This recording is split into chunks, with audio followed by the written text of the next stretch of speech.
예, 날씨가 급작스럽게 이렇게 차가워졌죠.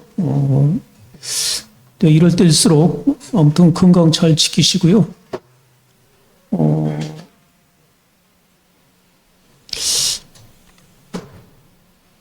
내일 가신 분들도 여기 계신가요? 내일 야외 법회, 예.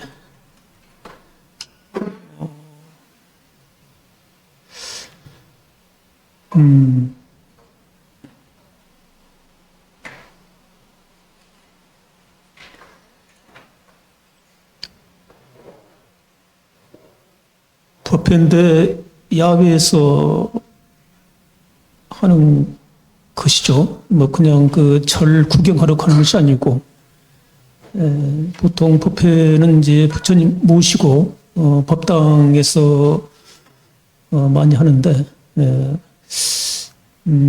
내일은 이제 어디 갑니까? 저기 수덕사 그리고 화엄사, 그것도 뭐 사면 석불. 아무튼 저는 전공이 문화재라든가 사찰, 막 건축 그것은 잘 몰라요. 그래서 이제 저한테 묻지 마시고, 근데 우리 이계표 선생이 또 사학 불교 쪽 양식 전문가니까 이계표 선생님하고 또 여쭤보시고, 그 다음에 내일은 이제 108배를 또 하대요. 원차하고 108배 하고, 또 법문을 해야 돼서, 또 법문을 뭔 내용 가지고 할까 고민하던 차에, 저도 이제 갈수록 사무량심 수행이 우리의 실질적 삶에 도움이 되고 또 반드시 필요하겠다 싶어서, 업전에 어딥니까? 저기 화순 쌍봉사 갔을 때 잠깐 말씀드렸는데, 사무량심 수행에 관계된 이야기 좀 이어서 드릴까 그런 생각을 하고 있습니다. 그러면 오늘도 다음 주 수요일에 한글날인데 그때 수업을 하나요? 쉬기로 했습니까? 예. 뭐 쉬시겠다는데 뭐 제가. 예, 그러면 이제 아무튼 부처님 공부는 마음이 대단히 평화로운 상태에서 이루어져야 참다운 의미를 지닌 것이기 때문에 잠깐 우리 들뜬 마음을 고요하게 가라앉히는 짧은 명상 2, 3분 정도 하고 부처님께 예경 3번 드리고 나서 오늘 볼 부분은 이제 121페이지부터인데 잠깐 부연 설명 드리고 나서 경전 같이 합송하도록 하겠습니다. 자, 허리 펴시고 마음을 몸과 마음의 긴장도 다 내려놓으시고 고요한 마음으로 본인의 호흡만 지켜보도록 그렇게 하겠습니다.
예, 부처님 전에 애경 올리겠습니다.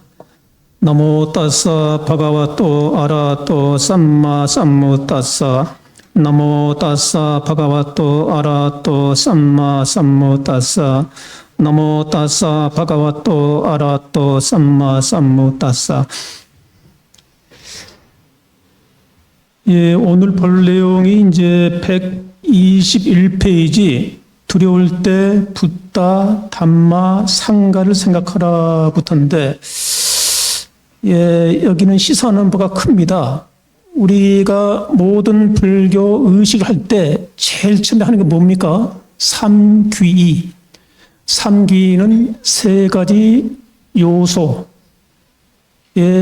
말 그대로 내가 귀하겠다는 것인데, 불, 부처님, 그 다음에 담마, 부처님이 설하신 진리 가르침으로서 담마 혹은 다르마, 그 다음에 부처님의 출가 수행 공동체인 승가에 귀한다는 말이거든요. 근데 요는 이 승가에 있는 것 같아요. 이제 방금 전에 여러분들은 어떻게 했습니까? 거룩한 스님들께 귀한다라고 했는데, 그것도 물론 복수 개념이기 때문에 그렇단 말은 아니죠. 그런데 승가는 핵심이 공동체거든요. 승가 공동체. 그러니까 스님 개개인에게 귀한다는 것도 물론 해당이 안 되는 건 아닌데, 보다 본질적인 것은 스님들의 공동체, 보통 3인 혹은 4인 이상이 모여 살 때 승가 공동체라고 그럽니다. 예. 승가 공동체에 귀한다는 그 의미가 보다 더 그 핵심에 가깝습니다. 그러니까 거룩한 스님들께는 약간 제가 생각할 때는 모호하고, 그러면 거룩한 승가 공동체에 귀합니다가 가장 적절할 것 같은데, 그러면 운율이 또 안 맞으니까. 그래서 우리 절 같은 경우는 그냥 거룩한 공동체에 귀합니다. 그렇게 합니다. 거룩한 공동체가 그게 승가 공동체니까. 근데 뭐가 맞다 틀리다 그 문제는 안 같고, 이제 어디에 이제 핵심 방점을 찍느냐 그 문제 같은데, 아무튼 승가는 스님들의 공동체입니다. 그래서 스님들 개개인에게 의지하면, 뭐 물론 이제 가능하긴 하겠지만, 그렇지만 늘 불안정해요. 근데 내가 뭐 저는 그래도 해당이 없겠습니다만은 이제 뭐 A라는 스님을 내가 정말 믿고 의지하고 따랐는데, 그 스님이 계속 한 곳에 계신다거나 아니면 계속 정정하게 그렇게 계신다는 보장을 못 하거든요. 딴 데 가실 수도 있고, 아니면 이제 전법을 하기에 뭐 건강이 뭐 여의치 않다든가, 그러면은 이제 내가 의지했던 이제 스님이 이제 없어진다기보다는 좀 의지할 만한 이제 그런 경우가 아닌 때가 있게 되겠죠. 그렇지만 승가 공동체에 거기에 이제 귀를 하게 되면 훨씬 안정스럽고, 그 다음에 본질에 가까우니까. 그러니까 제가 이제 굳이 이제 말씀드린다고 하면, 스님 개개인의 어떤 그 의지 대상을 삼기보다는 스님들이 모여 있는 승가 공동체, 여러분들 다음 주 수요일 날 거기 가지 않습니까? 거기는 사부 공동체거든요. 사부 공동체는 어떻게 됩니까? 비구, 비구니, 우바세, 우바이 혹은 청신사, 청신녀, 사부 대중에게 공양을 올리는 것이거든요. 그러니까 마찬가지입니다. 실상서는 대표적인 이제 승가 공동체면서 사부 공동체 하니까, 뭐 우리 초록 세상에 사는 것인가요? 예, 초록 세상에서 정말 이렇게 좋은 어떤 그 기획을 했다. 예, 그렇게 말씀 이제 드리고 싶고, 아마 저도 그때는 아마 가봐야 될 것 같습니다. 그래서 당일 좀 일찍 출발해서,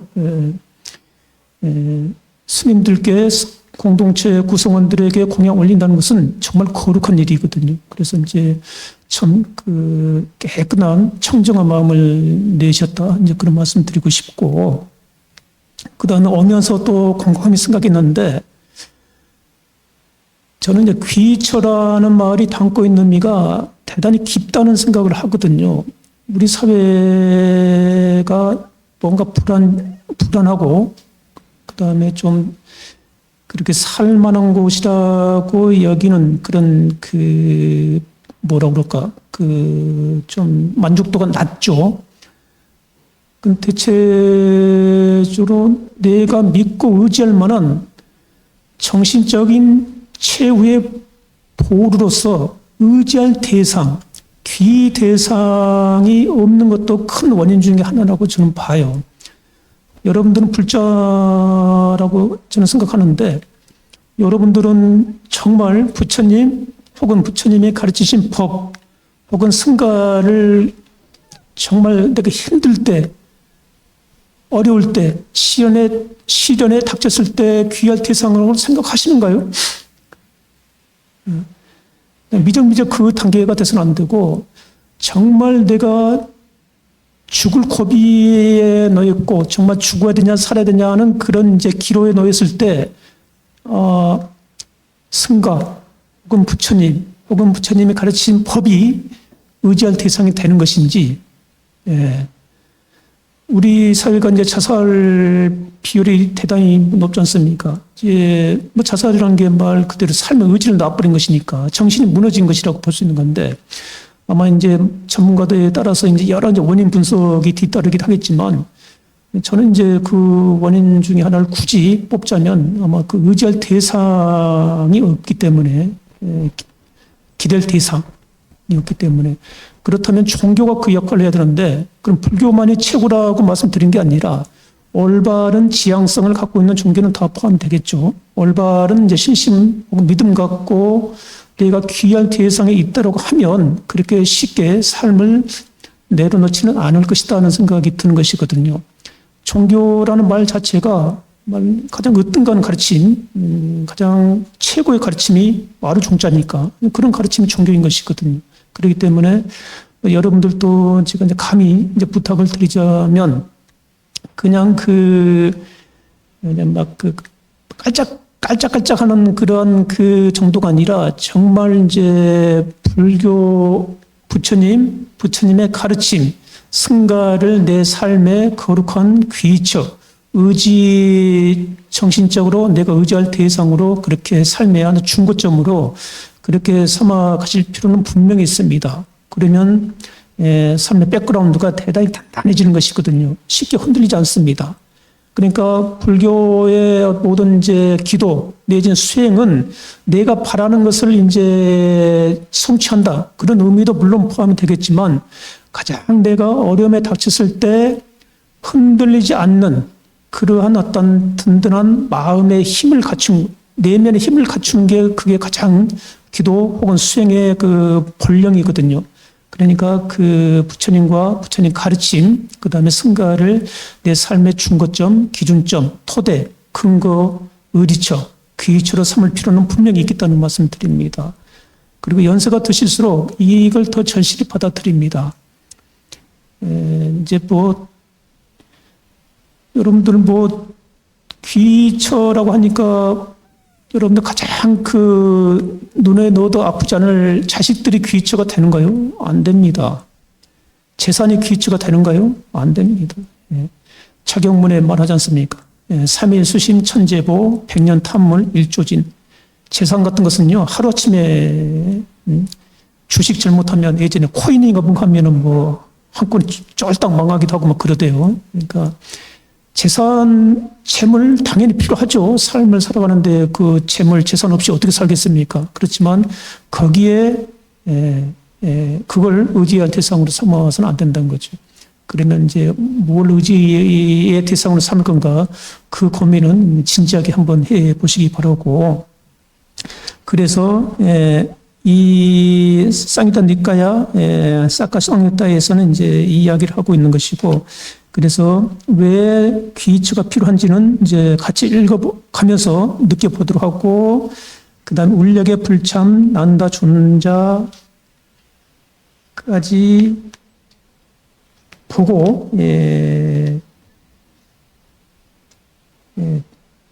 보시죠. 그럼 이제 들어올 때 붓다, 담마, 승가를 생각하라 보면 10대 부처님의 10가지 이름이 나옵니다. 아라한, 정변지, 명행족, 선서, 세간의, 무상사, 조정부, 천인사, 불, 세존.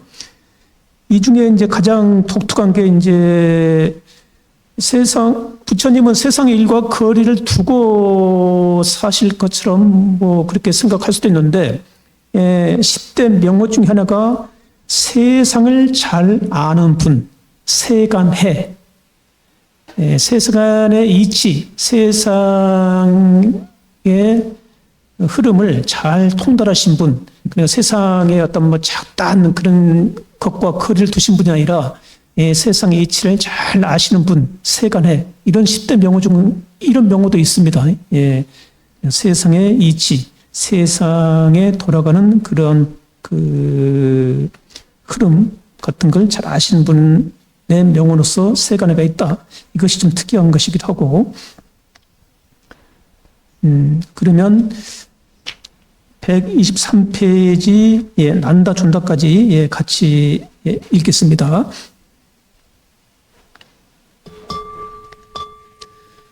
두려울 때 붓다 단마 승가를 생각하라. 어느 때 부처님은 사와띠의 기원 정사에 계셨다. 부처님은 제자들에게 말씀하셨다.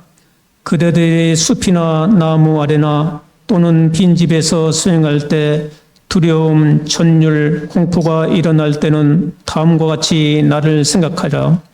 부처님은 아라한이시며 온전히 깨달으신 분이며 지혜와 덕행을 갖춘 분이며 바른 길로 잘 가신 분이며 세상을 잘 아는 분이며 견줄 바가 없는 분이며 사람을 길들이는 분이며 신과 인간의 스승이며 깨달으신 분이며 존귀하신 분이시다라고 외우면 두려움, 전율, 공포가 사라질 것이다. 그러나 만일 나를 생각할 수 없다면 그때는 이와 같이 나의 가르침을 생각하라. 가르침은 부처님에 의하여 잘 설해져 있다.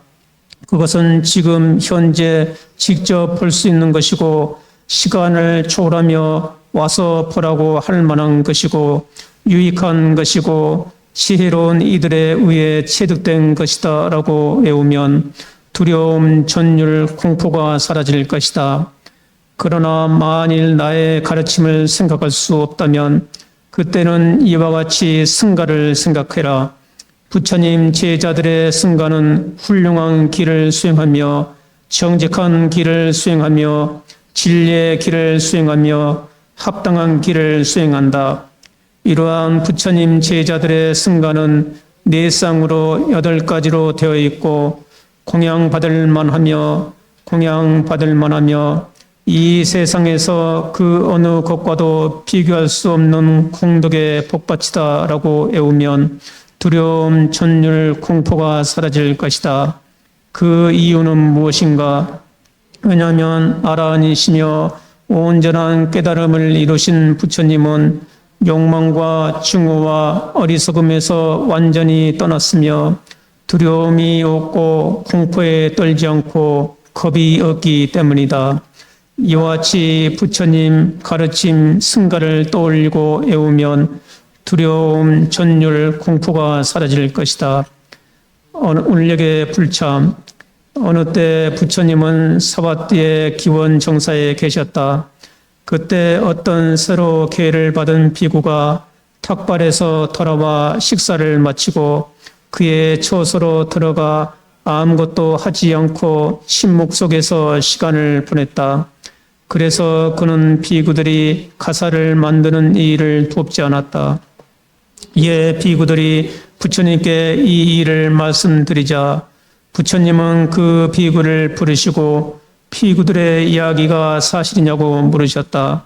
이에 그 비구는 대답하기를 부처님, 저는 제가 해야 할 일을 하고 있습니다 라고 대답하였다. 부처님은 이 비구 마음의 반응을 보시고 비구들에게 이 비구를 괴롭히지 말라고 말씀하시고 개성으로 이렇게 말씀하셨다.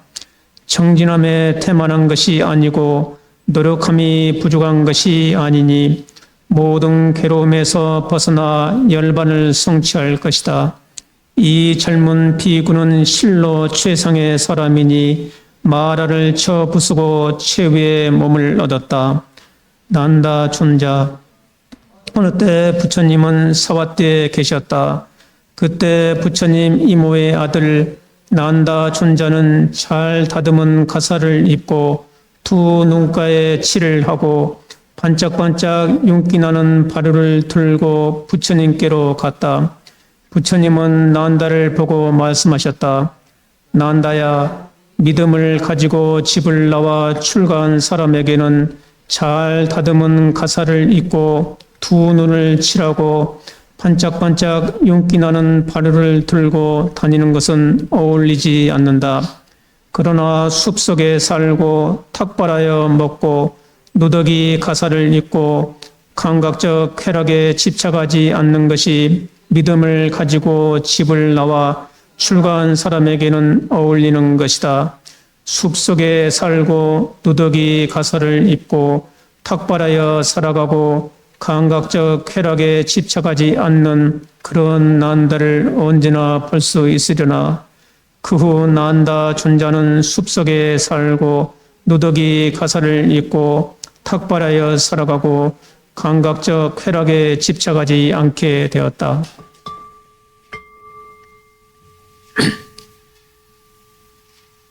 예, 부처님과 부처님의 가르침, 승가를 떠올리고 외우면 두려움, 전율, 공포가 사라진다고 합니다. 이건 제가 드린 말씀이 아니라 부처님께서 하신 말씀이기 때문에 정말 실제 경험해 보시기 바랍니다. 정말 짜증나고 화가 치밀 때 일상생활 하시면서 부처님, 나의 최고의 스승, 부처님, 그 다음에 부처님의 설하신 가르침, 내가 배웠던 거, 그 다음에 스님들의 공동체 생각하면 글쎄 그 가졌던 부정적인 마음들이 눈 녹듯이 그렇게 사라질 거라고 그렇게 믿고 싶습니다.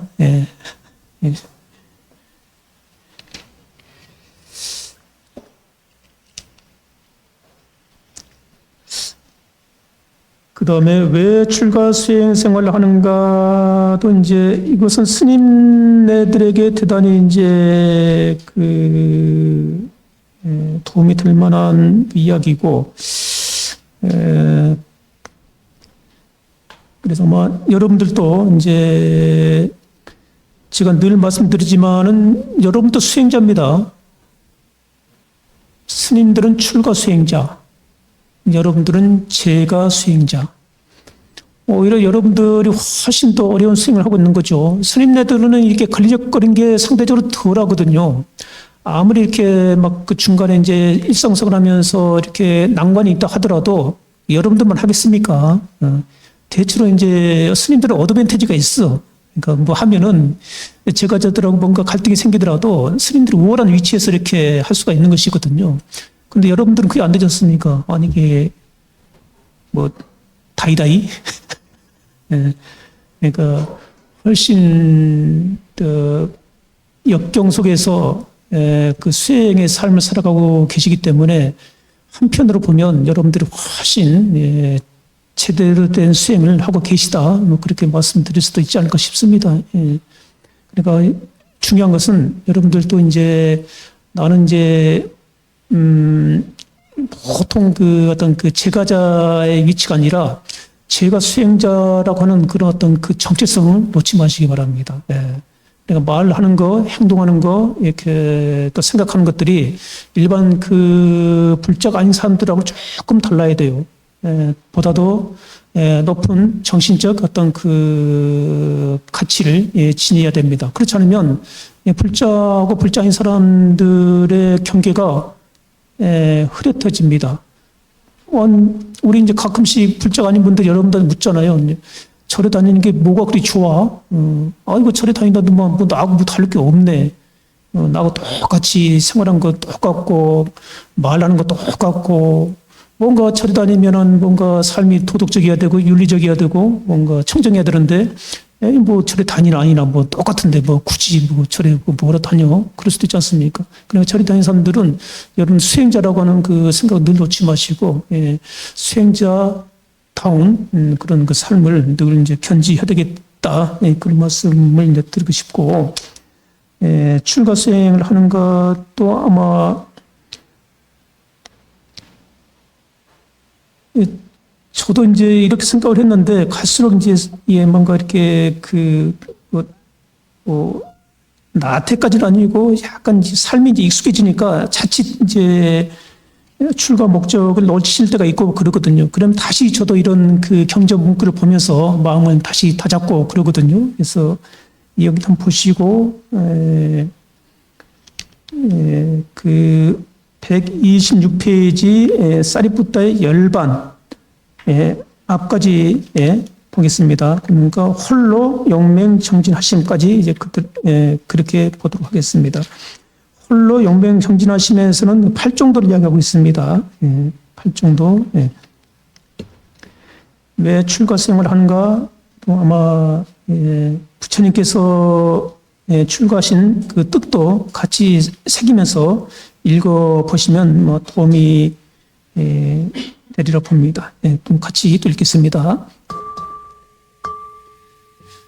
왜 출가 수행을 하는가?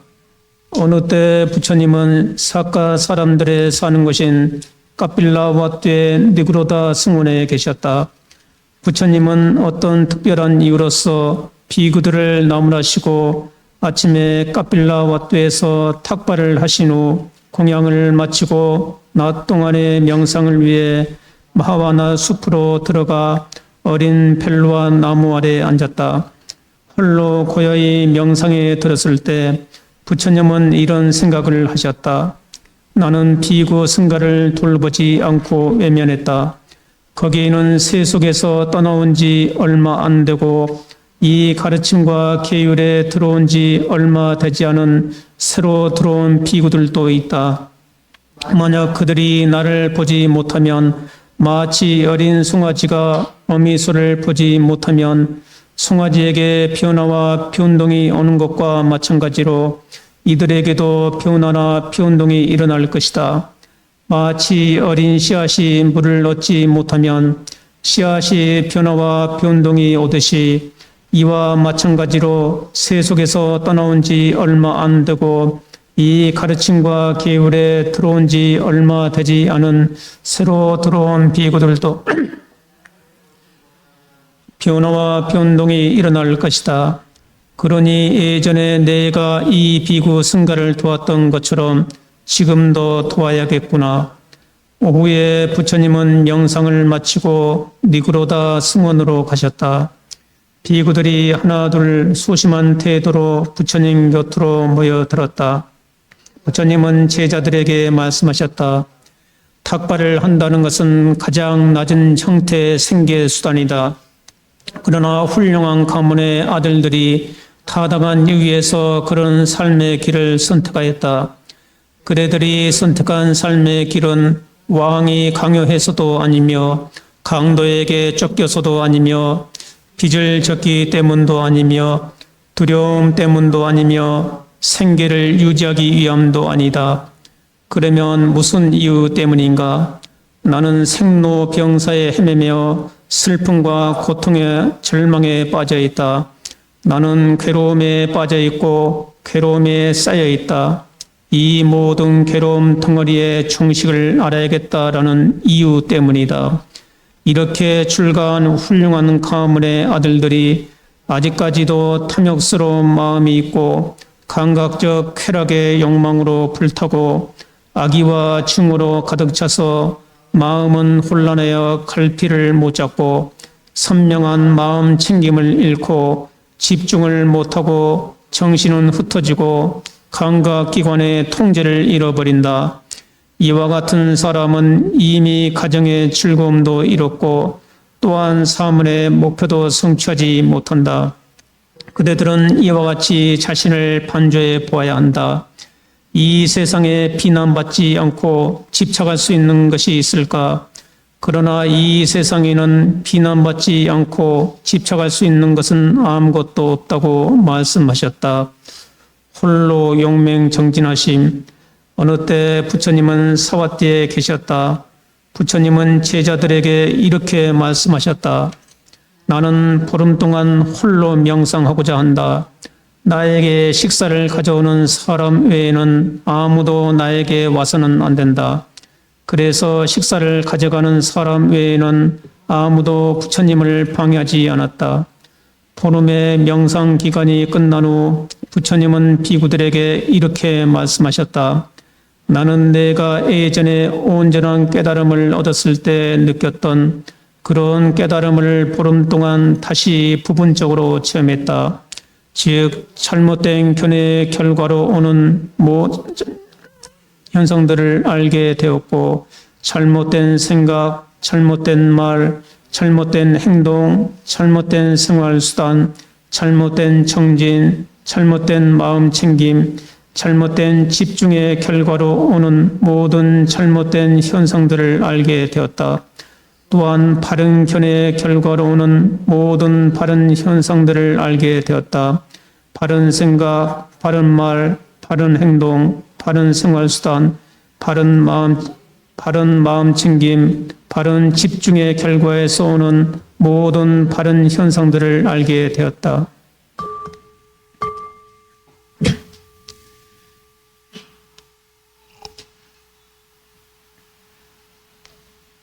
출가 생활 한가에서 카필라와뚜는 우리 앞전에 지도 보고 말씀드렸던 것처럼 카필라국의 수도 히말라야 그 밑에 있습니다. 그리고 한자로 가비라성, 여러분들 한문 경전 보면은 가비라성 들어보셨죠? 그러면서 이제 우리 공양계 기억납니까? 불생가비라 성도 마갈타 설법하라나 이멸구시라. 그러니까 출생 가비라성 카필라와또 카필라성에서 나셨고 설법 파라나시 말씀드렸죠. 앞전 시간에 설법은 파라나시 사르나트 바로 옆에 오비구를 처음으로 초전 법륜경을 설법 파라나시 하셨고 그 다음에 성도 마갈타 성도는 마가다국 그 보드가야 그 보리수아에서 하셨고 그래서 성도 마가다국 설법 설법은 초전 법륜경 오비구를 대상으로 초전 법륜경을 깨달음을 보드가에서 얻으신 후에 처음 파라나시의 사르나트에서 하셨다. 그 다음에 인멸 쿠시나가라 열반은 쿠시나가라에서 하셨다 해서 이제 그렇게 볼 수 있고 그 다음에 125페이지 첫째 줄이 대단히 감동적이죠. 탁발을 한다는 것은 구걸이거든요. 가장 낮은 흔히 하는 거지들이 이렇게 그 음식물을 취하는 방식이거든요. 그런데 가장 낮은 형태의 음식을 취하는 방식인데 훌륭한 가문의 아들들이 이런 삶을 기꺼이 선택했다는 겁니다. 근데 이러한 선택은 국가에서 강요한 것도 아니고, 빚을 졌기 때문도 아니고, 두려움 때문도 아니고, 생계를 유지한도 아니고, 그럼 무엇 때문이냐? 이거 보니까 저도 이제 출가할 때 아주 결기 있었던 그 생각이 새록새록 떠오르는데, 말 그대로 생로병사의 어떤 그 문제, 괴로움의 문제, 이런 괴로움을 어떻게 지면시켜낼 것인가 하는 그런 문제로 출가를 하게 되죠, 스님네들이. 그래서 말 그대로 우리나라는 이제 탁발이 이제 종단 차원에서 이제 금지가 돼 있긴 하지만 아직 이제 상자부 불교권에서는 탁발도 지금 하고 있으니까. 그러니까 가장 낮은 형태의 음식을 취하는 방식인데, 가장 훌륭한 거룩한 마음을 가진 출가자들이 기꺼이 그 삶을 선택했고, 누가 강요해서 것도 아니고 생로병사의 그 괴로움의 문제를 어떻게 알고 그 문제를 해결해낼 것인가 하는 그런 이제 그 화두처럼 뜨거운 그런 문제의식에서 비롯된 것이다. 이렇게 말씀드릴 수 있고, 그 다음에 여담삼아 하나 또 말씀드리자면, 저희도 출가할 때는 중물 들인다고 해서 밖에 기본교육기관 잘 안 보내려고 그랬어요. 밖에 기본교육기관은 어디냐면 중앙순가대학교니 동국대 그런 데였거든요. 그래서 그런 데 안 보내고 처음에 출가하면 제가자들하고 일부러 이렇게 그 접촉이 없는, 그러니까 승가 스님들만 모여 사는 그런 데서 공부를 시켰거든요. 뭐 해인사, 송광사 이렇게 그 큰 통도사는 큰 자리에서 이렇게 생전을 시켰거든요. 거기서 이렇게 처음 출가의 마음을 낸 것이 그대로 오염되지 않고 그 출가의 뜻이 오롯하게 이제 이어진다고 봤기 때문이거든요. 근데 지금 생각해 보니까 그 말이 맞기도 맞죠. 이것 보니까 우리 그 124페이지 그 이야기 하지 않습니까? 세속에서 떠나온 지 얼마 안 되고 가르침과 기율이 이제 익숙하지 않은 사람한테는 갑자기 이렇게 삼위 스님들 아시죠? 그러면은 이제 저도 그런 경우 많이 봤거든요. 제가 대학원을 갔다가 동국대학교 다니지 않습니까? 그럼 삼위 스님들이 이제 학부생들이 있거든요. 띠 두른 스님들 삼위 스님들이거든요. 그러면 그 스님네들은 불안불안해. 제가 보게 되면 그 같은 과 동기들끼리 어울려 다니거든요. 그러면 제가 과 동기들은 스님이 아니야. 친구지. 그래서 예컨대 담준 스님이면은 담준 스님도 아니야. 담준아 그래, 담준아 하면서. 그 같이 이렇게 막 처음에 입학하게 되면 지금은 그런 문화가 없지만은, 같이 이제 술 마시고 하고 이렇게 먹고 뭡니까 이렇게 나이트클럽은 아니고 뭐 예전 나이트클럽도 같이 가고 그랬어요. 막 얘들 변정시켜가지고 얘들이 과 동기들이 스님 변정시켜가지고 모자 씌우고 이렇게 해서 데려가고 막 그랬거든요. 이거 그러니까 갓 출가한 지 얼마 안 된 스님들이 승가의 어떤 그 출가 생활을 보기 전에 그런 문화를 익혀버리니까 대부분 이제 환속을 많이 해버리죠. 못 버텨.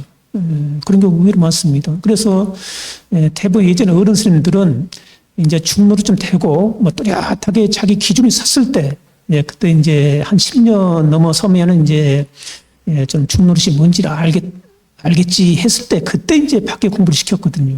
그게 맞는 것 같아요. 그러니까 막 외전이라고 그러거든요. 밖에 공부가 중요하지 않는 건 아닌데, 그러니까 아직 그 수행의 마음, 행동이 여물지도 않는 상태에서 바로 바깥의 어떤 생활에 섞여버리면 못 버팁니다, 스님들이. 못 버텨요. 그래서 이제, 그런지 저희만 그렇게 생각한 게 아니라 부처님도 당시 이렇게, 그러니까 세속에서 떠나온 지 얼마 안 되고 가르침과 계율에 잘 모르는 이제 뭐 삼위들, 비구들도 이제 그렇게 부처님을 보지 못하면, 가르침을 접하지 못하면, 승가를 알지 못하면 변화와 변동이 일어날 것이다. 그러니까 이제 출가 생활을 제대로 못한다는 것이잖아요. 그리고 또 하나 말씀드리면, 보통 그 부처님께서는 계속 사와띠가 나오죠. 사와띠는 그 고살라국의 수도 이제 사위성, 사위성에서 우리 안거 집중수행을 하시고 이제 경전 보면은 주로 사와띠 사위성에서 안거를 하시고 이렇게 부처님의 고향 까필라와뚜에서 이제 그 유행 행각을 많이 하시다고 합니다. 그러니까 부처님도 절대 고향을 등지지 않으셨습니다. 마치 우리는 출가하면은 마치 고향을 등지고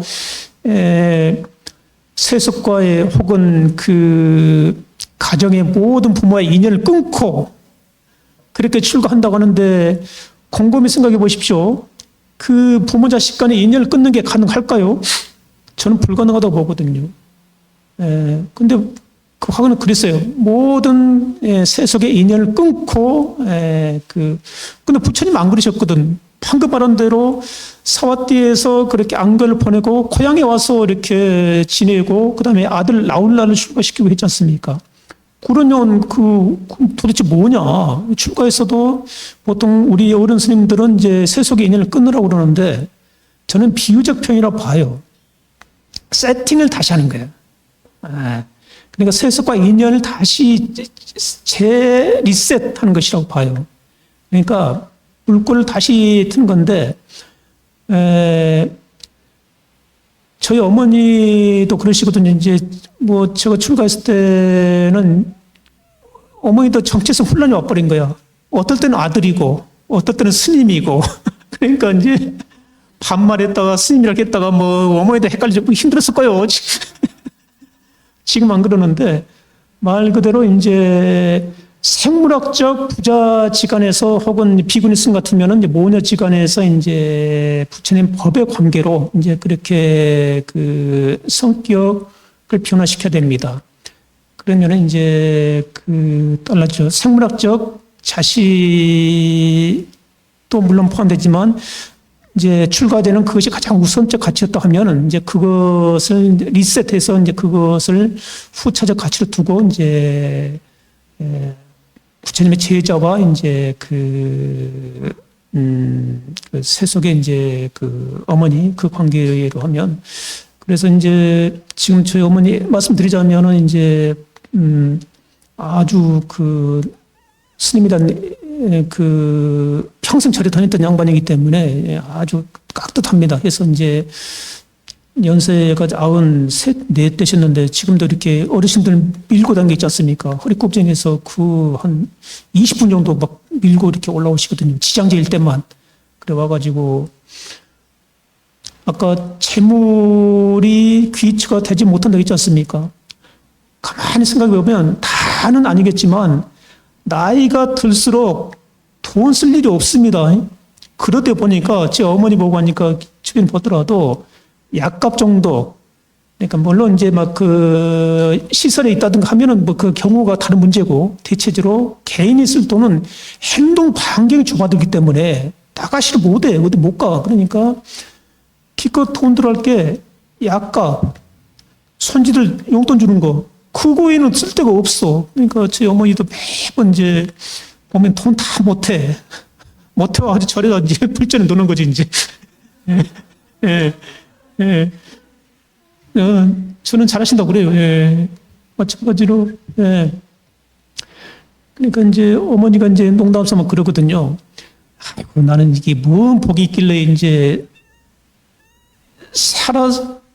이게 현생과 내세가 다 보험이 다 돼 있다는 거예요.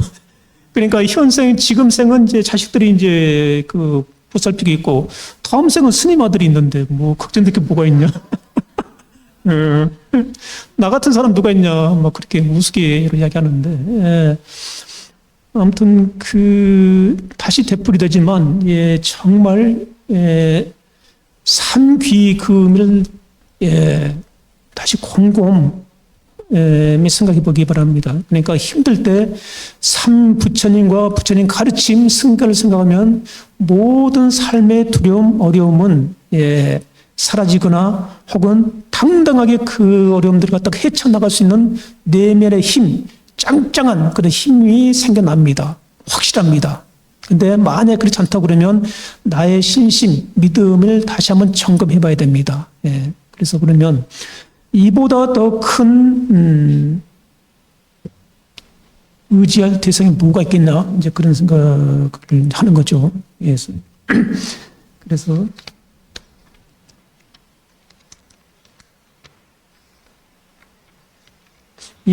벌써 시간이 50분 됐습니다. 그러면은 이제 사리푸타부터는 이제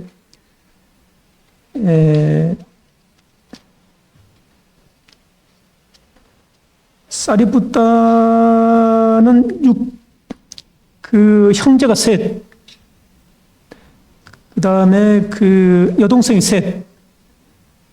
사리푸타 다 실존 인물입니다.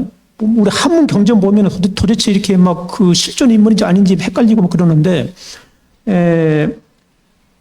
남동생이 가장 장남이야, 사리푸타가. 사리불이 가장 장남이어서 남동생 셋, 여동생 셋, 다 출가했어. 그래서 남동생이 쭌다, 우빠세나, 레왔다.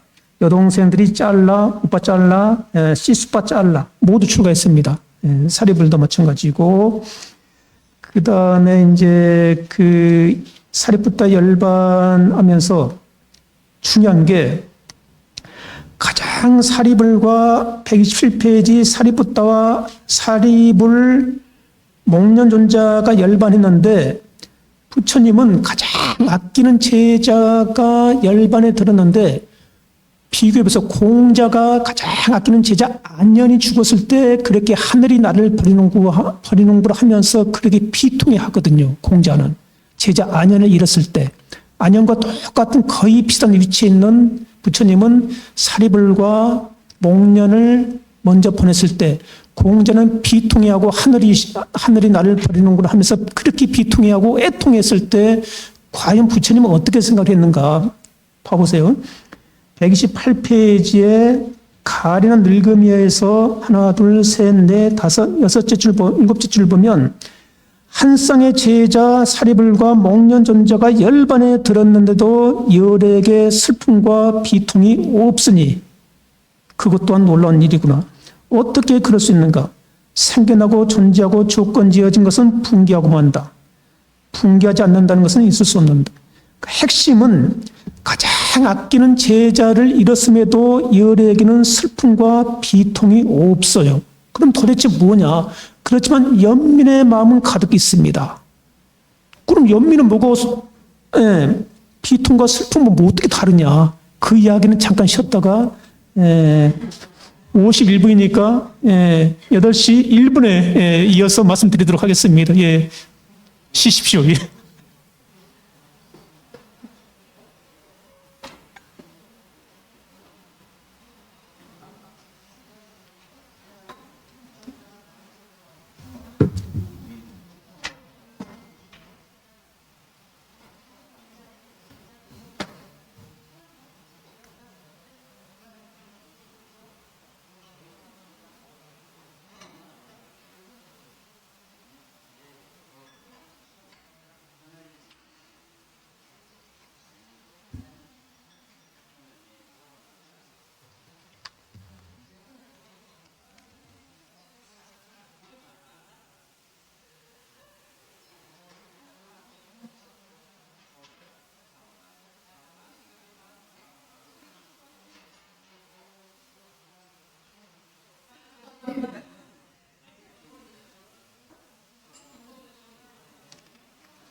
예, 요것만 좀 주십시오.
예, 계속 말씀 이어 가기 전에 제가 마치고 잠깐 어디 들려야 될 때가 있거든요. 그래서 40분 전에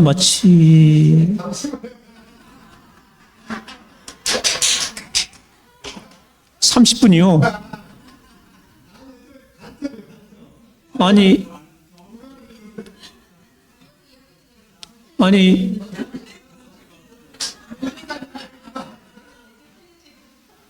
불가능한 것은 아니겠으나, 이렇게, 저 굳이 또 대중이 원하면 또 이렇게.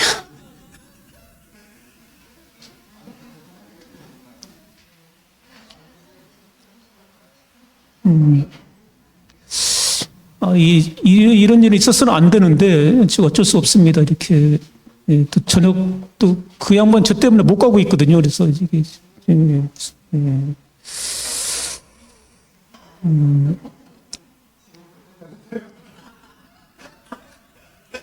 그, 너무 나가지 마시고요. 아니, 다음 주도 쉬어야 되는데, 또,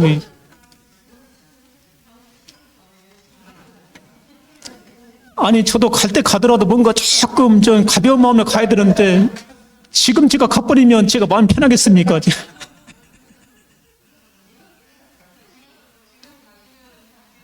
찝찝하고, 예, 뭐.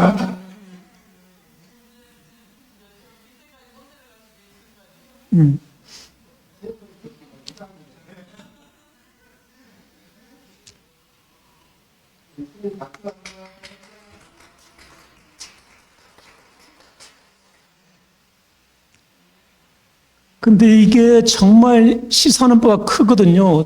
똑같이 아끼는 제자를 잃었음에도, 물론 이제 그걸 갖다가 단순하게 이제 비교하는 게 맞는 건 모르겠습니다만, 애통해 하지 않고, 부처님도 이렇게 말씀하시긴 해요. 사리푸타와 모갈라나가 열반에 든 지금 이 모임이 내게는 텅 빈 것 같구나.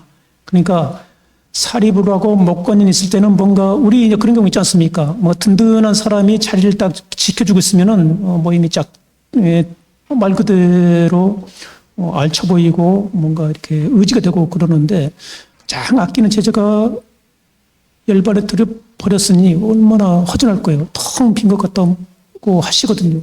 그런데 열애 부처님에게는 슬픔과 비통이 없다고 그러거든요.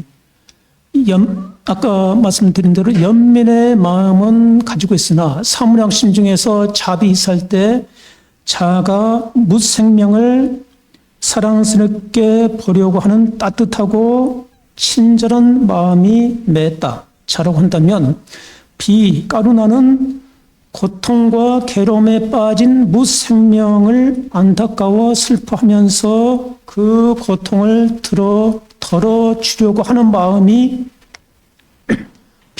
연민의 마음이거든요. 부처님도 사리불과 목관련에 대한 이런 연민의 마음은 누구보다 강하게 가지고 있으나 이것이 슬픔과 비탄으로 바로 이어지진 않습니다.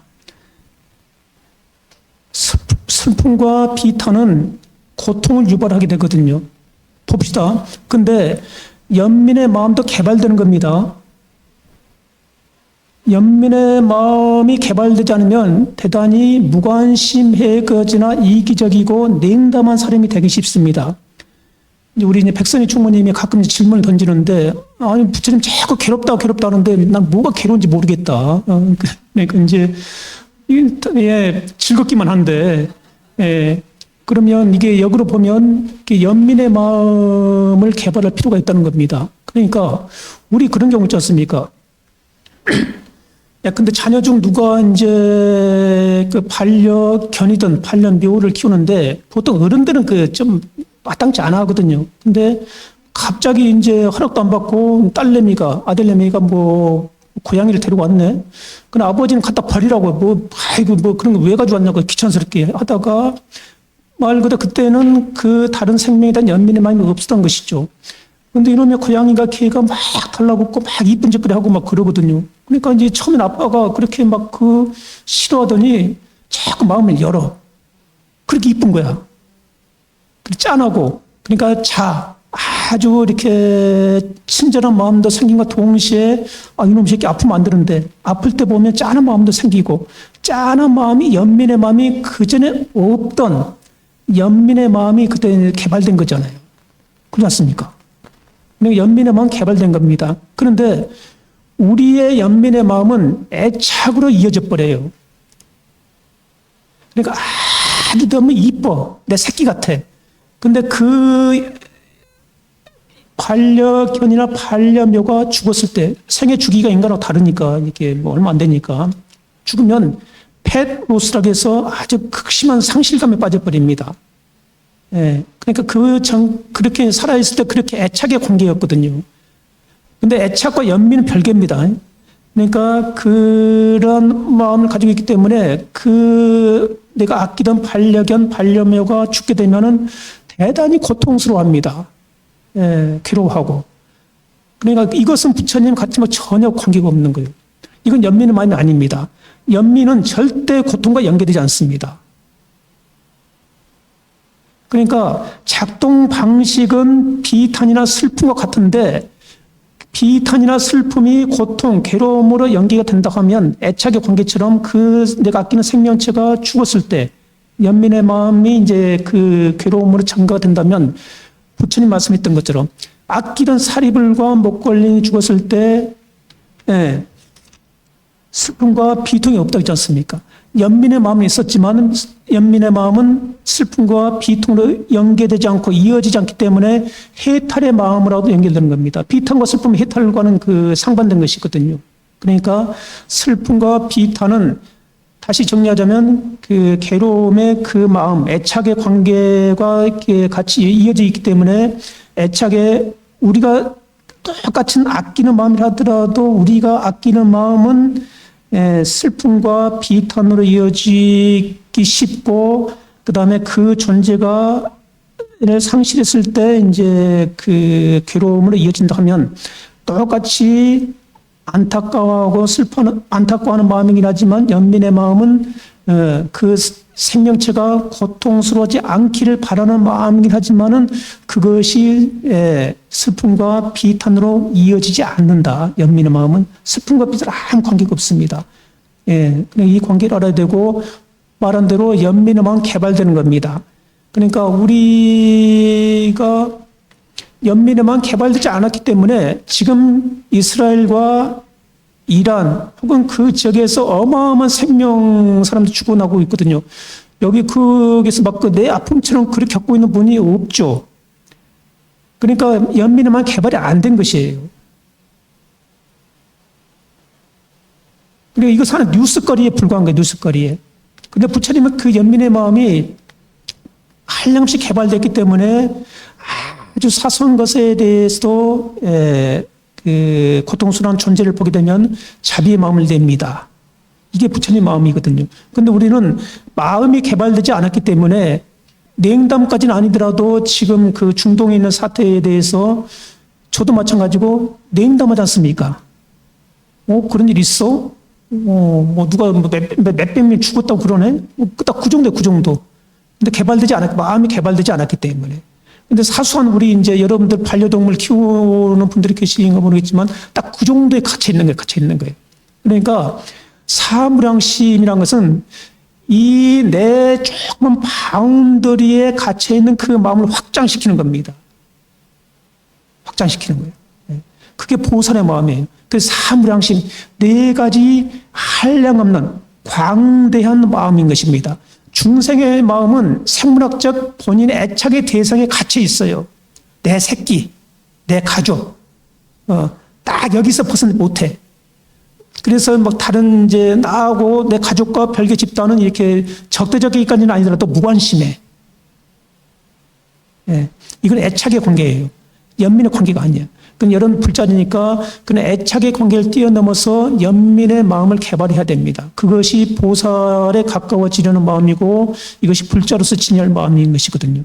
그러니까 아까 반려견을 했던 것처럼 반려견을 통해서 아버지가 전혀 반려동물에서 모르고 있던 분이 그 반려동물에 대해서 관심을 가지고 건강하게 잘 살기를 바라고 병 없게 살기를 바라는 그 마음을 촉발해서 다른 무생명까지 동심을 키워나가면서 다른 생명체까지 그 자비의 마음과 연민의 마음을 개발하고 확장하는 것이 이것이 수행자의 마음이고 이 보살의 마음인 겁니다.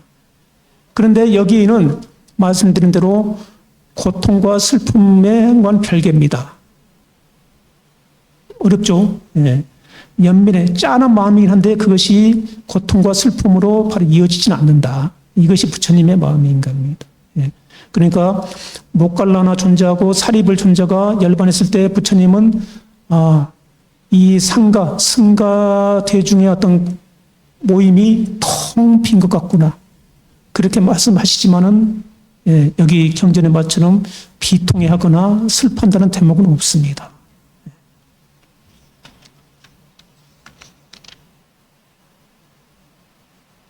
그럼 왜 부처님이 그렇게 생각을 하시게 되었는지 예, 사리부타의 열반부터 보기로 합니다. 앞전에 말씀드린 것처럼 사리부타는 사리부타의 어머니, 그래서 사리부타, 뿌뚜라는 사전적 의미로 아들이란 말이거든요. 그러니까 사리부타의 원 이름은 우리말로 굳이 풀면 샤리의 아들, 샤리가 누구냐? 사리부타의 어머니다. 예. 참 이름 짓기 쉽죠. 김신의 아들이 이름이야. 김신의 아들. 그러니까 담준의 아들 이런 게 성립 안 되게 없나 우리 계시장 뭐라고 그러지? 아무튼 누구누구의 아들, 누구누구의 딸이 그 사람 이름이야. 예, 사리부타 딱 그런 경우입니다. 그래서 사리부타의 열반과 사리부타와 모갈란의 열반을 이제 같이 읽으면서 제가 이제 방금 전에 말씀드린 그 말의 의미를 한번 다시 이제 새겨보시기 바랍니다. 사리부타의 열반. 어느 때 부처님은 사와띠의 기원 정사에 계셨다. 그때 사리부타 존자는 마가다의 날라가마가에 있었다. 그는 중병이 들었는데 그때 삼이 쭌다가 그의 시자였다. 사리부타 존자는 중병으로 인하여 열반에 들었다. 삼이 쭌다는 사리부타 존자의 가사와 파루를 가지고 기원 정사로 가서 아난다 존자에게 이 사실을 먼저 보고하였다. 존자여, 사리부타 존자가 열반하셨습니다. 여기 파루와 가사가 있습니다. 버준다여, 부처님을 뵙고 이 소식을 말씀드려야 합니다. 부처님께 이 소식을 전하러 갑시다. 그래서 그들은 부처님께 가서 이 사실을 말씀드렸다. 아난다 존자가 말하였다. 부처님, 저는 이 소식을 듣고 약에 취한 것처럼 정신이 멍하니 혼미하고 가르침도 분명하지 않았습니다. 사리부타 존자는 제게 좋은 자였고 상담자였고 저를 가르쳐 주었고 분발케 하고 격려하고 기쁨을 주었습니다. 그는 단말을 가르치는데 지칠 줄 몰랐습니다. 그는 함께 청정한 삶을 사는 동료들에게 많은 도움이 되었습니다. 저희들에게 준 담마의 도움, 담마의 풍성함, 담마의 차양물의 기억을 간직하고 있습니다. 이때 부처님은 말씀하셨다. 아난다. 우리는 사랑하는 모든 것들로부터 언젠가는 헤어져야 한다고 내가 이미 가르치지 않았더냐. 생겨나고 존재하고 조건지어진 것들은 무너지고 만다. 무너지지 않는다는 것은 있을 수 없다. 마치 탄탄한 큰 나무에 가장 큰 가지가 부러진 것처럼 탄탄한 큰 비구 승가에서 사리부타는 마지막 열반에 들었다. 아난다. 생겨나고 존재하고 조건지어진 것은 무너지고 만다. 지 않는다는 것은 있을 수 없다. 사리부타와 모갈라나의 열반. 어느 때 부처님은 사리부타와 모갈라나가 열반에 든 지 얼마 되지 않았을 때 많은 비구들의 무리와 함께 겐지지 강변 우까쨍나의 와치족들 있는 곳에 계셨다. 부처님은 바깥 노천에서 비구들에 둘러싸여 앉아 계셨다.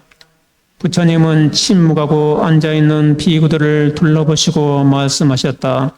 비구들이여, 사리푸타와 모갈라나가 열반에 든 지금 이 모임이 내게는 텅 빈 것 같구나.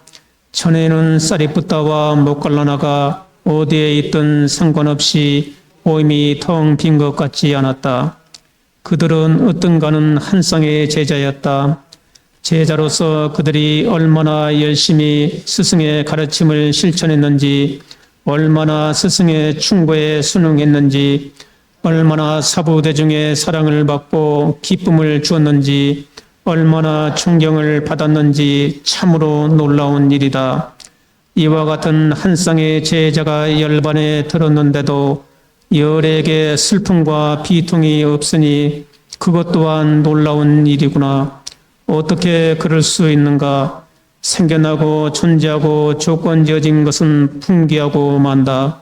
붕괴하지 않는다는 것은 있을 수 없다. 마치 탄탄한 큰 나무에 가장 큰 가지가 부러진 것처럼 승가의 탄탄한 큰 비구인 사리푸타와 모갈라나는 마지막 열반에 들었다. 생겨나고 존재하고 조건지어진 것은 붕괴하고 만다. 붕괴하지 않는다는 것은 있을 수 없다. 사리푸타 열반에서 사미쭌다가 그의 시자였다고 하는데요. 사미쭌다는 사리푸타의 동생.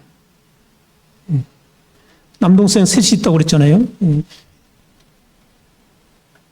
기원정사는 아나타 핀디카, 기수 급고독원 말씀드렸고,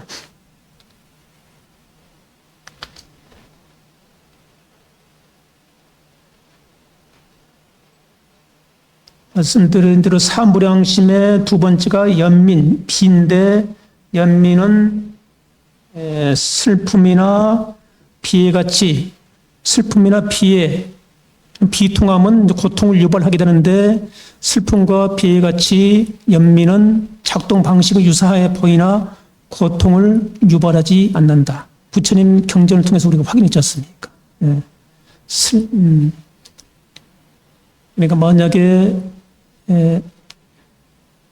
저 법인 스님 이게 그 다동이가 그 열반에 들었습니다. 근데 저도 병원 같이 가고 그랬거든요. 병원 같이 가고 있는데 이제 우리 강 선생이 이제 그 매번 이제 막 여러분들 대만 갔을 때 우리 강 선생이 정말 고생 많이 했거든요. 그때 막 다 이렇게 나보다 더 좋은 우유 먹고 막 치즈 먹고 막 그러대 막 부럽기도 하고 세상에 살다가 걔가 아니 뭘 사다가 먹이는 거예요. 그래서 뭐예요? 가장 비싼 우유를 사왔대. 이게 또 그놈이 또 싼 것도 안 먹더래요 또. 그래서 며칠 뒤에 이제 죽었는데 말 그대로 연민의 마음 가득한 거죠. 저도 마찬가지고 아이고 참 꽤 오랜 세월인데 10년 가까이 됐으니까. 근데 속된 말로 울고 불고 그러진 않지 않습니까? 순간 그게 있습니다. 울고 불고 하는 게 없습니다. 잘못 오해하면은 사람들이 저렇게 냉정해 그럴 수도 있긴 하는데 그거 있습니다. 연민의 마음 가득 차 있으나 울고 불고 하는 그런 비통함, 그런 애착 그런 것이 없기 때문에. 그러니까 이제 우리도 그런 문화를 받아들일 필요가 있습니다. 특히 반려동물 키우는 사람들 너무나 애착으로 똘똘 뭉친 것. 만약에 이제 그 생명체가 보니 보통 생애가 10년 남짓이고 하니까 다들 뭐 기나 고양이 따라서 약간 또 그 견종에 따라서 차이가 있긴 하겠지만, 그래서 이제 자식처럼 키우던 그 반려견이나 반려묘가 이제 죽었을 때 어떠한 마음가짐을 가질 건지, 어떤 마음을 갖는 게 제가 수행자로서 합당한 방식인지 그런 고민을 해볼 필요가 있죠. 연민의 마음은 가지나 고통을 유발시키는 슬픔과 비애 같은 마음은 갖지 말자. 이 정도로 정리 가능할 것 같습니다.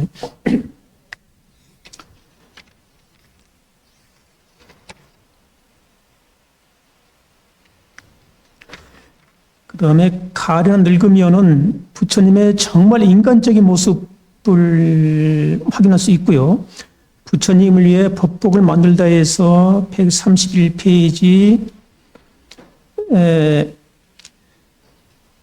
아무튼 참고로 초기 경전은 니까야는 보통 출가 수행자를 대상으로 한 것입니다.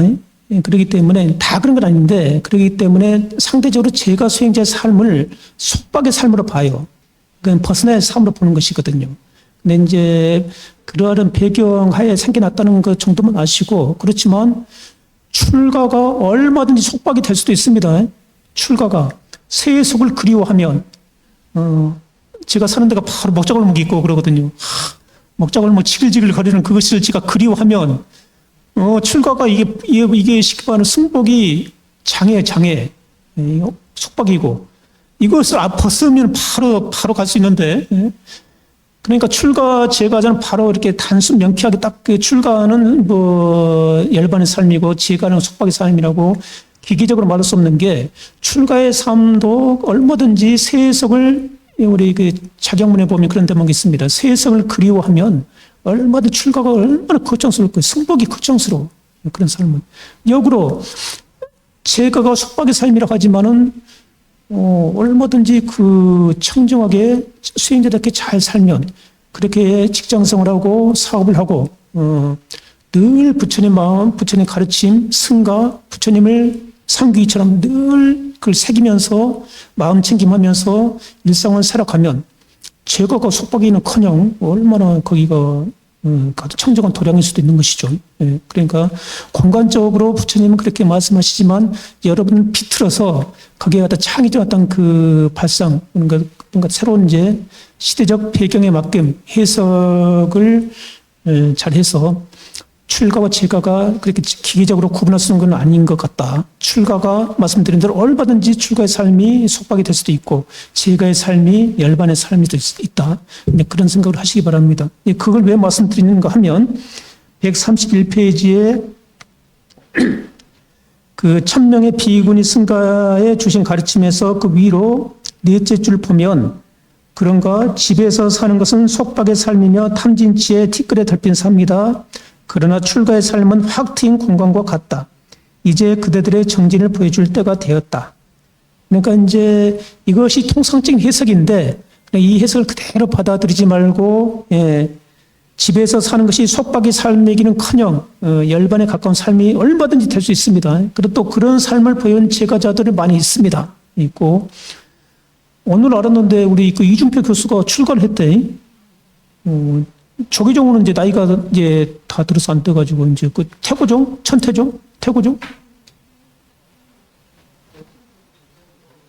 나는 승복 있고 그러길래, 왜 제 양반 저렇게 오버하시지 그랬는데, 태고종 쪽인 거 출가를 하셨대. 그러니까, 정말 저는 현명한 선택했다고 봅니다. 제 박사 논문 심사했던 분 중에 한 분이 정병조 교수거든요. 정병조 교수 대학원 수업은 저도 이제 막 10년 훨씬 넘었으니까 이제 뭐 기억도 안 납니다만은, 제가 가장 좋아하는 교수 중 한 명이 정병조 교수거든요. 그분은 수업을 20분 이상 한 적이 없어요. 수업은 2시간, 3시간짜리인데 수업 한 15분 정도, 20분 정도 하다가 이제 그 나머지 시간은 이제 아이고 본인은 어떻게 살아왔고, 뭐 파란만장한 그 본인 이제 워낙 달변이시잖아요, 정병조 교수가. 그러면은 그런 이야기 듣고 하다 보면 시간 금방 가고 그러거든요. 지금도 기억나는 게 그 정병조 교수가 이야기하기를, 내가 불교 학자가 되기를 가장 인생에서 최고의 선택이라고 본다. 그거 하나. 그 다음에 나이 들어서 가장 폼나는 게, 폼셌을 때 가장 폼나는 것은요, 골프 치는 것도 아니고 가서 폼나게 이렇게 막 해외에 막 좋은데 막 유럽 어디 놀러 가는 게 아니라 불교 공부하는 거예요. 가장 폼나는 게. 내 말이 아니고 그 양반, 그 정변이 무슨 이야기입니다. 그러니까 이제 딱 그거 떠올리니까 이준표 교수가 참 탁월한 선택했다. 만약 그 교수들도 정년 퇴임하고 그러면 학교 내 있을 때나 누가 제자들이 찾아오고 이렇게 그 속된 말로 교수 대접받고 그러죠. 제 지도교수 허교수 호남길 교수도 그 양반은 이제 서양철학 윤리 전공학자인데 다시 박사과정 들어갔어요. 박사과정. 불교로. 그런 거, 비슷하게. 그러니까 다들 만류했어. 아니, 교수로 그렇게 청년퇴임 잘 했는데, 그냥 명예교수로 있는데, 여태까지 동료 교수가 지도교수가 되는 거예요, 이제. 그러니까 학과 교수들도 반대하고, 부담스럽다. 근데 본인은, 하 교수는 배우는 게 즐겁대. 똑같아, 여러분들하고. 배우는 게 즐겁대. 학교를 벗어나고 싶지가 않대. 그래서 지금 박사과정 다시 공부하고 있고, 이중필 교수가 출가한 것이나, 여러분들은 정말 이렇게 탁월한 선택, 이렇게 좋은 공부하고 있는데, 뭐, 10분에 끝내자, 20분에 끝내자.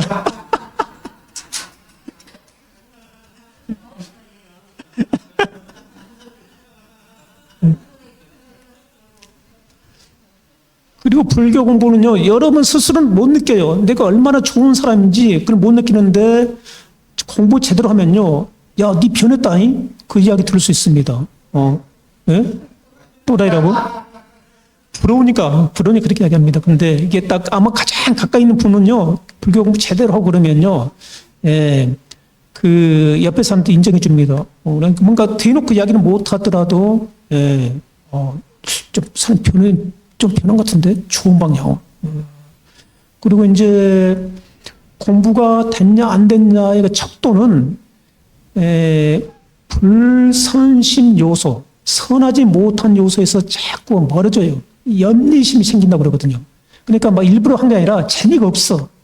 막 그전에는 노래방 가고 막 친구들 올려서 막 그 소맥에서 술 마시고 온 거 제일 낙이었는데 재미가 없어, 그게. 낙이 없어. 왜 그런지 이해를 못하고 있어. 아니, 그렇게 마시고 나면 뒷날이 힘들고 막 그러는데, 근데 그 전까지 그렇게 재밌던 것이 재미가 없어지고 선심, 선한 요소가 더 끌려. 자석처럼. 그래서 경전 보는 게 그렇게 재밌어. 이렇게 공부하는 게 재밌어. 그러니까 이것은 막 일부러 이렇게 자기적인 그런 마음의 그 작동 방식이 아니라 그렇게 선하지 못한 요소가 자꾸 떨어져 나가고 해로운 것들이 떨어져 나가고 선한 것들이 자꾸 붙어요. 그걸 갖다가 우리는 그 수호신장이 나를 보호한다는 이야기 쓰고 그러거든요. 똑같은 말입니다. 그러니까 불선심한 요소들이 멀어지고 선한 방식, 생활 방식들이 보다 청정한 방식들이 더 끌려, 더 재밌어. 그러니까 우리 이들 항상 가소성의 이제 가장 큰 연령대가 근데 그렇지 않습니까? 초등학교 4학년하고 5학년은 어마어마한 차이 그러거든요. 근데 초등학교 4학년한테 5학년 그렇지 않습니까? 네가 인생 더 살아보면 내가 말한지 뭔지 알 거라고 그럴 정도로 4학년 때까지는 말 그대로 비유컨대 딱지가 세상의 전부야. 로봇가 세상의 전부거든요. 근데 5학년 딱 되면은 니 때는 다 그래. 하면서 이제 5학년 또 나름대로 이제 그 게임이라든가 그것을 바뀌는 것처럼 똑같은 거예요. 그러니까 불교 부처님 공부하기 전까지는 친구들끼리 1년에 한 번씩 해외여행 가고 좋은 데 이렇게 놀러 가고 어디 맛집 요즘 그런 것이 유행이니까 어디가 맛있는 거 한다더라 그러면은 막 장거리 부돈 천리하고 먹으러 가고 그것이 세상의 낙이었는데 이거 재미가 없어 그게. 굳이 먹는 거 다 똑같지 그러게서 먹나 여기서 이렇게 소소한 반찬에 밥 먹는 거나 차이가 뭐가. 거기에 의미를 안 두고 이런 데서 이런 데 의미를 둬. 공부하는데 이게 재밌거든. 표정이 납득을 못하겠다. 너무 스님의 생각을 강요하지 마십시오. 그런. 그러면 가련한 늙음이여부터 부처님을 위해 법복을 만들 때까지만 보고 오늘 시간 좀 정리하도록 하겠습니다. 가련한 늙음이여 보면은 부처님의 정말 인간적인 면모가 눈에 환하게 보입니다. 가련한 늙음이여 이와 같이 나는 들었다. 어느 때 부처님은 사와떼 동쪽 승원 미가라 마뚜 강당에 계셨다. 그때 부처님은 저녁 나절 명상을 끝내고 일어나 양지에 앉아 서쪽 햇빛에 등을 따뜻하게 하고 계셨다.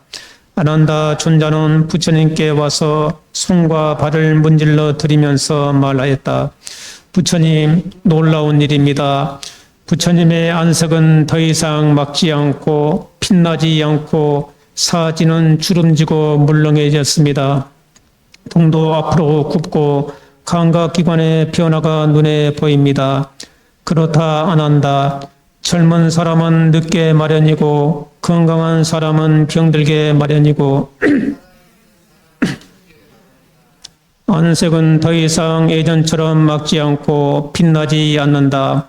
나의 사지는 주름지고 물렁해졌고 등은 굽고 감각기관의 변화가 눈에 보인다. 부처님은 이어서 개성으로 말씀하셨다. 기분을 망치네 가련한 늙음이여 아름다움을 시들게 하는 늙음이여 그렇게 매혹적이던 육신도 늙어감에 따라 산산이 부서지네. 100년을 산다 해도 그 종착역은 죽음이네. 죽음은 아무도 피할 수 없는 것. 죽음은 모든 것을 부수어 버리네. 부처님을 위해 법복을 만들다.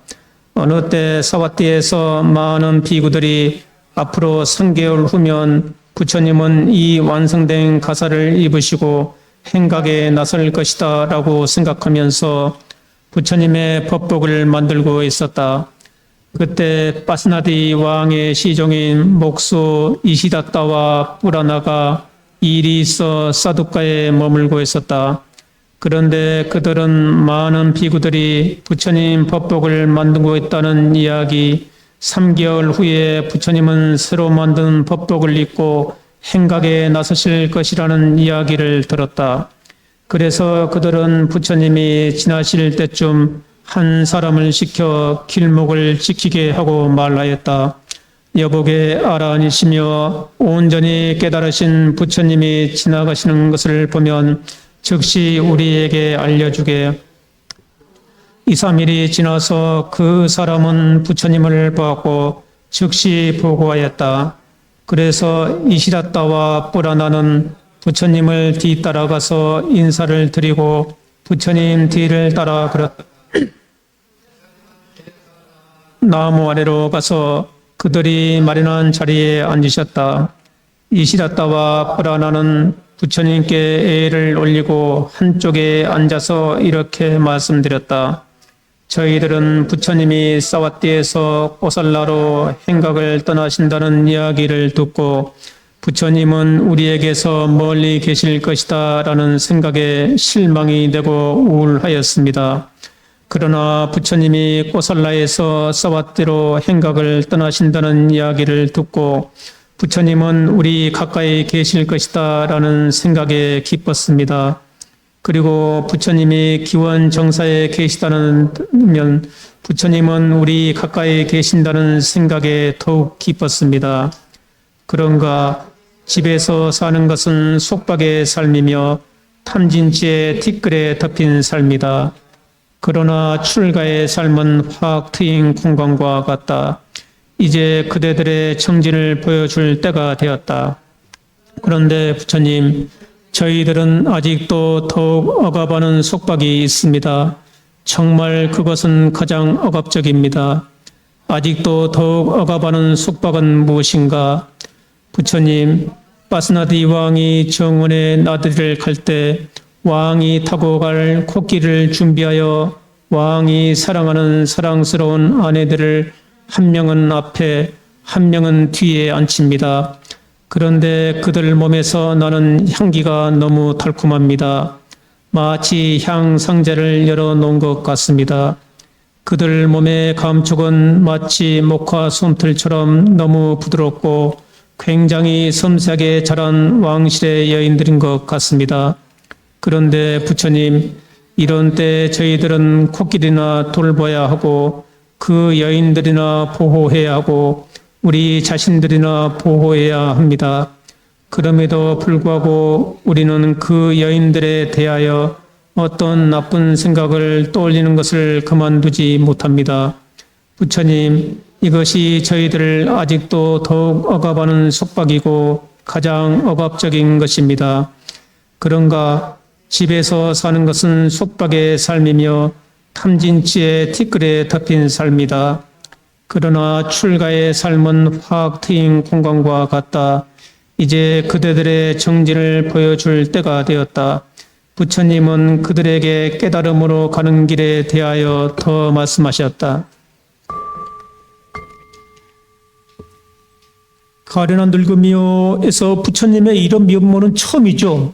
부처님이 쭈글쭈글한 어떤 사지 그런 이야기 또 두분 굽은 등 그리고 침침해진 눈 그런 이야기 초기 경전 아니면 이런 대목 거의 보기 힘들거든요. 그러니까 오히려 이런 면들이 부처님에 대한 신심을 약화시킨 것이 아니라 더욱 인간적인 이제 부처님을 나의 부처님으로서 이제 받아들이게 되고 그 다음에 이제 그 세속이 억압적이고 한다는 게 방금 이제 그 왕의 이제 그 여인들 달콤한 그 향 그런 것들처럼 그러니까 이제 그러나 성적인 것들 여러분들이 이제 그 다 벗어났지 않습니까? 이제 그러니까 이제 아까 말씀드린 대로 이런 것들이 선하지 못한 요소에 계속 끄달리게 되면 계속 그 속박이 돼요.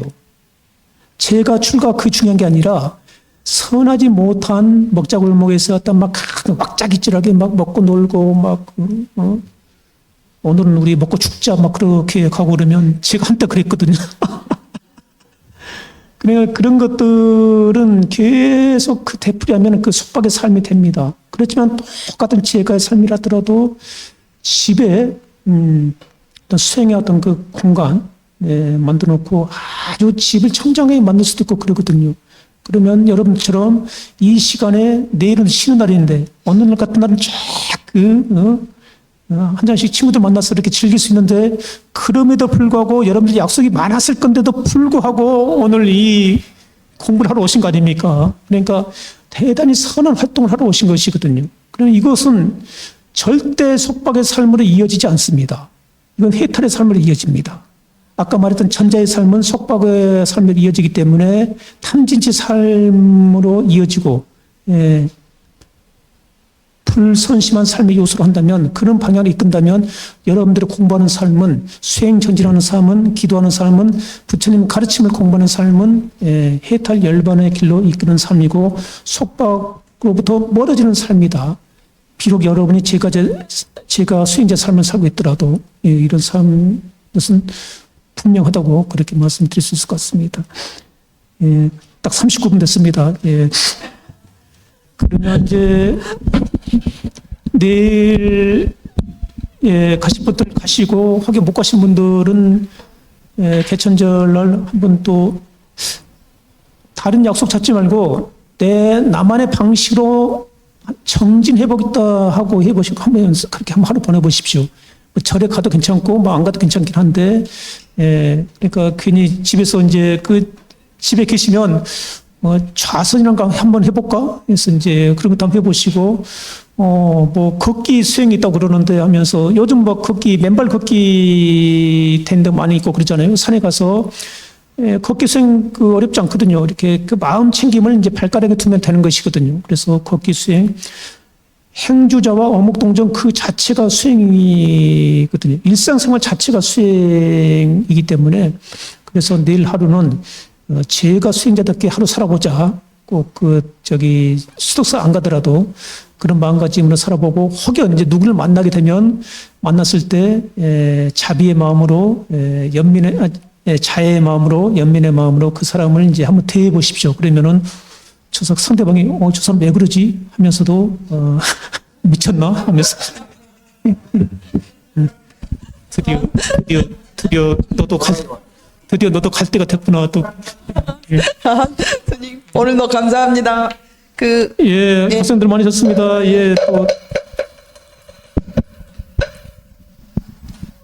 다시 한번 담준수님께 깊은 감사의 박수 부탁드리겠습니다.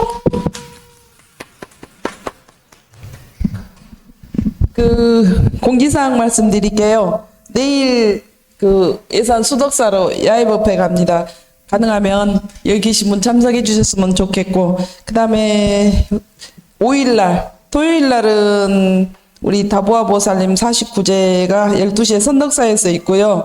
남구 친환경에너지 전환축제가 그 남구 그 철도 거기가 무슨 길? 푸른길 장산초등학교 일원에서 있어요. 가능하면 여기도 참석해 줬으면 좋겠고, 그 다음에 일요일 날 6일 날은 상진 스님 그 주지 이임식이 있어요.